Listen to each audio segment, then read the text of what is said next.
Bonjour à tous, je vous propose de réaliser une bûche de Noël au chocolat au lait et à la noix de coco. Sur une base de croustillant au chocolat, j'ai associé une dacquoise à la noix de coco et une mousse de chocolat au lait. Le tout accompagné d'une chantilly au miel. Nous allons voir ça ensemble. A tout de suite! Nous allons réaliser un croustillant au chocolat et pour cela nous avons besoin de 35 g de beurre, 35 g de cassonade, 80 g d'amandes effilées, 8 g de cacao poudre non sucré et 5 g de farine. Je commence par mettre le beurre en consistance pommade et pour cela vous pouvez utiliser le micro-ondes en le réchauffant progressivement à basse puissance. Lorsque le beurre est en consistance pommade, j'ajoute la cassonade.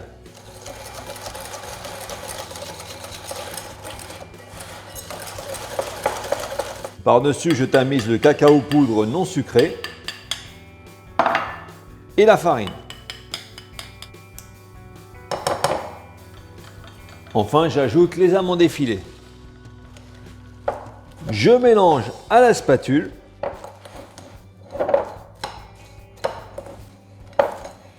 Donc on insiste pour que toutes les amandes soient bien enrobées de beurre, de sucre et des autres ingrédients. Maintenant, je vais étaler cette préparation sur une plaque de pâtisserie recouverte d'une feuille de cuisson en silicone. Le but étant de réaliser une semelle pour la bûche de 30 cm de longueur sur 9 cm de largeur. Donc vous pouvez légèrement vous humidifier les mains si vous le souhaitez pour étaler le croustillant, c'est plus pratique. Vous pouvez contrôler les dimensions avec une règle et on essaye d'avoir quelque chose le plus rectangulaire possible.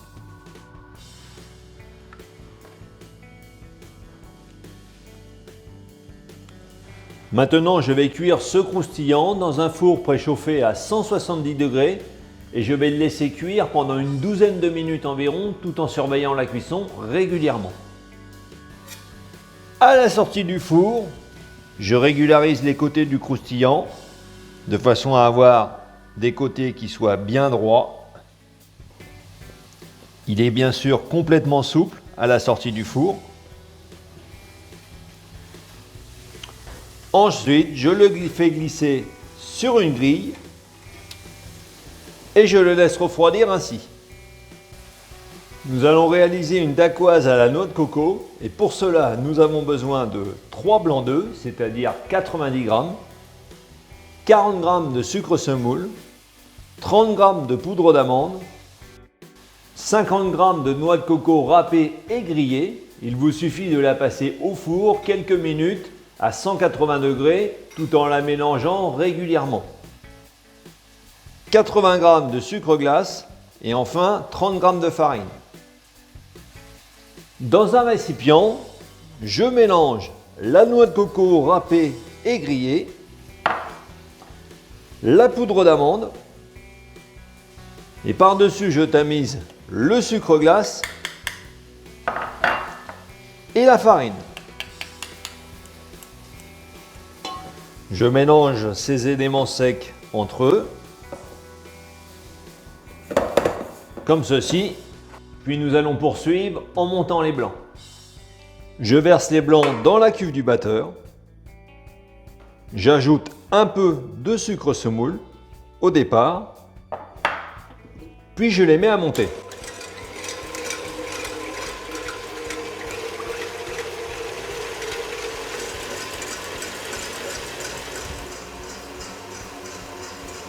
Lorsque les blancs sont aux 3/4 montés, j'ajoute le restant de sucre semoule progressivement pour les meringuer.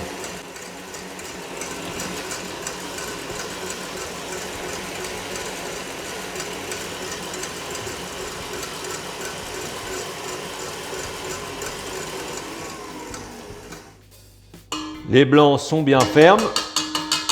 Je peux arrêter le batteur. Je vais réaliser le mélange directement dans la cuve. J'ajoute la moitié des éléments secs Je mélange tout en tournant la cuve avec un geste qui part du fond et qui remonte en surface. J'ajoute le restant.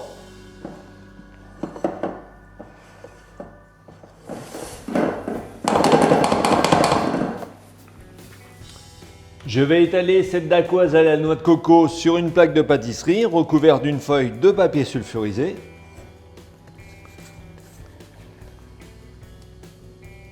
Je me sers d'une palette coudée de préférence. Puis j'étale la dacquoise en m'appuyant sur les bords de la plaque et simplement en utilisant les 2/3 de la plaque de cuisson. Donc ça, c'est lié à la quantité que nous avons réalisée et dont nous avons besoin.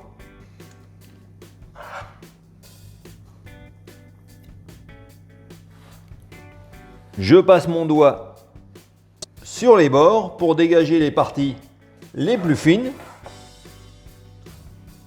Maintenant, je vais cuire cette dacquoise à la noix de coco dans un four préchauffé à 180 degrés pendant 12 à 15 minutes environ, tout en surveillant la cuisson régulièrement.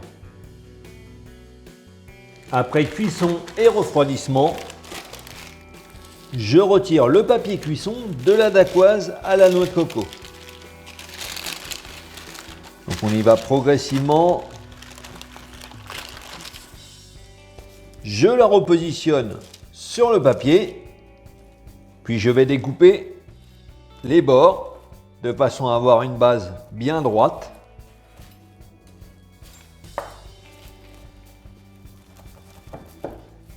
Puis je découpe 3 bandes de 5,5 cm de largeur.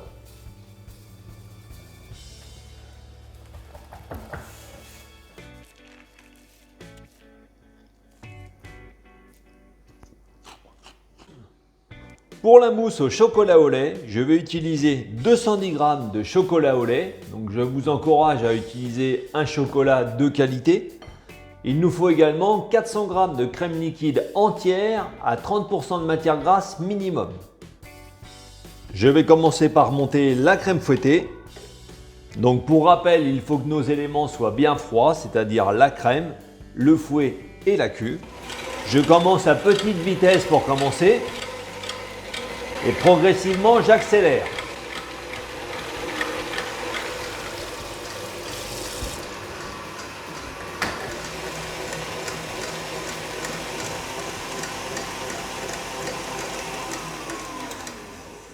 Lorsque la crème est bien montée, qu'elle est bien ferme, j'arrête le batteur et je débarrasse la crème dans un récipient.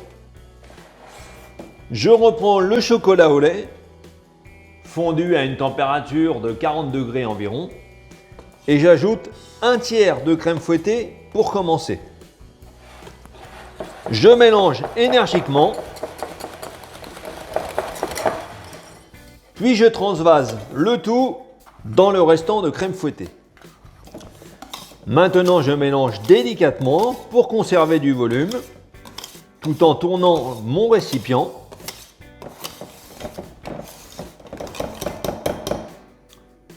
Je reprends les bandes de dacquoise à la noix de coco et je positionne la première.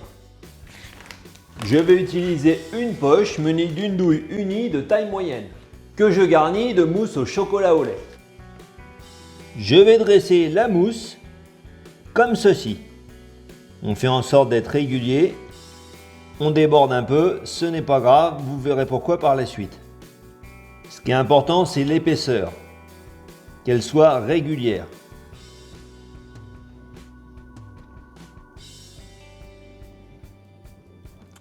Je reprends une deuxième bande de dacquoise que je positionne sur le dessus, sans appuyer, et je recommence la même opération.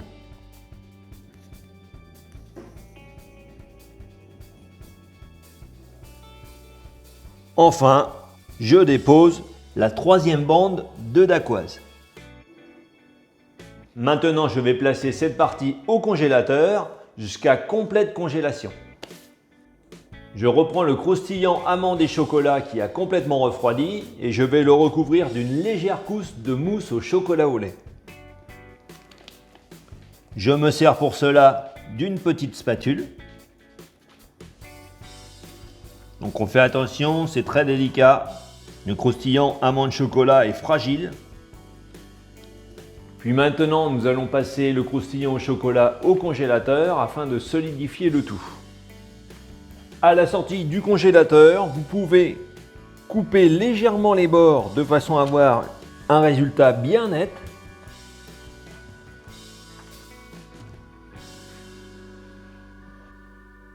Pour la chantilly au miel, je vais utiliser 300 g de crème liquide à 35% de matière grasse, 150 g de mascarpone et 60 g de miel liquide. Dans la cuve du batteur que j'ai pris soin de mettre au réfrigérateur de façon à ce qu'elle soit bien froide, je verse la crème liquide également bien froide et j'ajoute le mascarpone. J'installe la cuve sur le batteur avec le fouet et je commence à monter le tout doucement au début pour éviter les éclaboussures. Puis au fur et à mesure, j'accélère.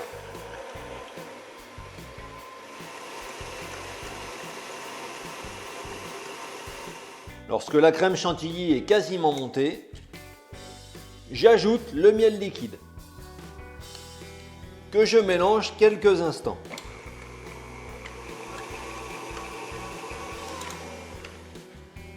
Après congélation, je ressors le montage à base de dacquoise coco et de mousse chocolat au lait. Je coupe une extrémité à l'aide d'un grand couteau. Puis je vais tailler ce montage aux mêmes dimensions que la semelle en croustillant chocolat. Maintenant, avec la chantilly au miel, je vais le masquer entièrement. Sur le dessus, sur les côtés également. Donc je me sers d'une petite palette. Puis ensuite, je retire l'excédent.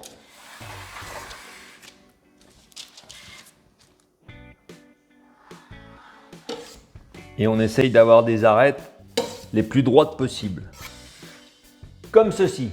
Maintenant, nouveau passage au congélateur pendant 15 minutes. Ensuite, après congélation, je vais recouvrir ce montage avec un spray couleur blanc velours. Donc ça se trouve en magasin spécialisé, sans aucun souci, c'est un produit à base de beurre de cacao. Si jamais vous n'arrivez pas à trouver ce genre de spray, vous pouvez alors recouvrir l'intégralité du montage avec de la noix de coco râpée.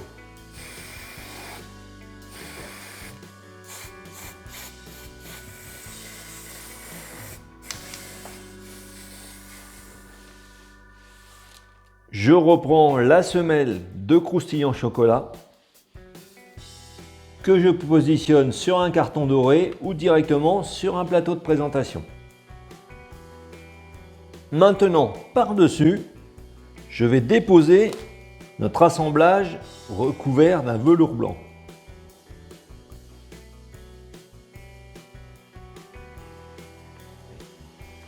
Sur le côté, je vais dresser la chantilly au miel en utilisant une poche munie d'une douille cannelée de grande taille.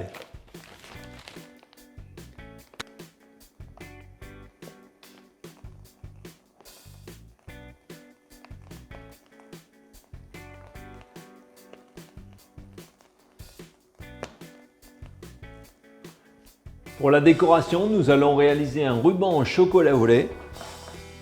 Pour la mise au point du chocolat, il vous suffit de regarder l'une de mes deux vidéos sur le travail du chocolat. L'une utilise la mise au point classique et l'autre utilise du beurre de cacao Mike Rio. Faites votre choix et mettez le chocolat au point suivant l'une de ces méthodes. La température d'utilisation se situe entre 30 et 31 degrés. Pour réaliser ces rubans, j'ai découpé des bandes de rhodoïdes de 18 cm de longueur sur 2,5 cm de largeur. J'en ai découpé 5. Puis j'ai également découpé deux autres bandes de même dimension, mais dont les pointes sont découpées en V, comme vous pouvez le voir. Je recouvre donc chaque bande de rhodoïdes d'une couche de chocolat au lait.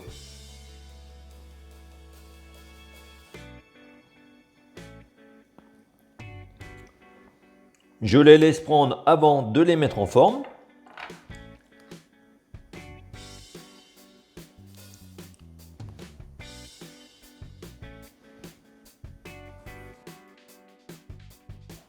Puis lorsque le chocolat commence à prendre, je courbe les 5 avec des bords droits.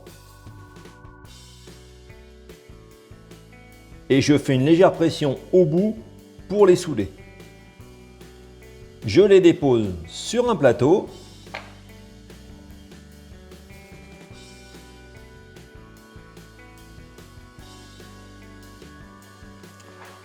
Puis pour les deux bandes se terminant par un V, je vais leur donner une forme à l'aide d'un rouleau.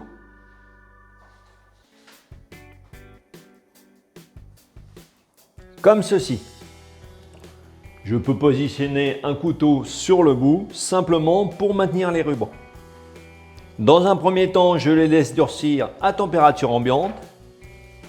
Puis nous terminerons au réfrigérateur pour consolider l'ensemble.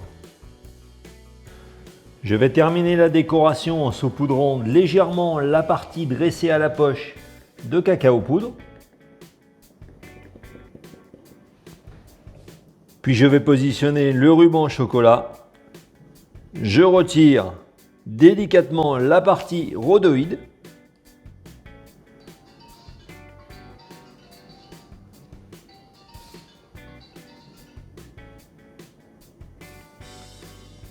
Puis je poursuis par les parties courbées.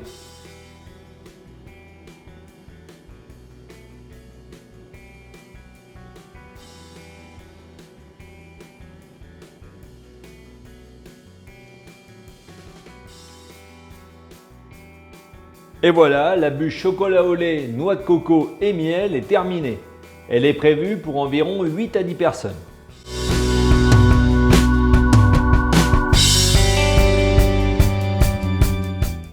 J'espère que cette recette de bûche de Noël chocolat au lait et noix de coco vous a plu. C'est une recette originale, alors n'oubliez pas de liker la vidéo et de la partager en famille et entre amis. Vous retrouverez également ci-dessous différents liens qui peuvent vous intéresser, notamment celui pour vous abonner à ma chaîne. Vous ne manquerez ainsi aucune de mes nouvelles recettes.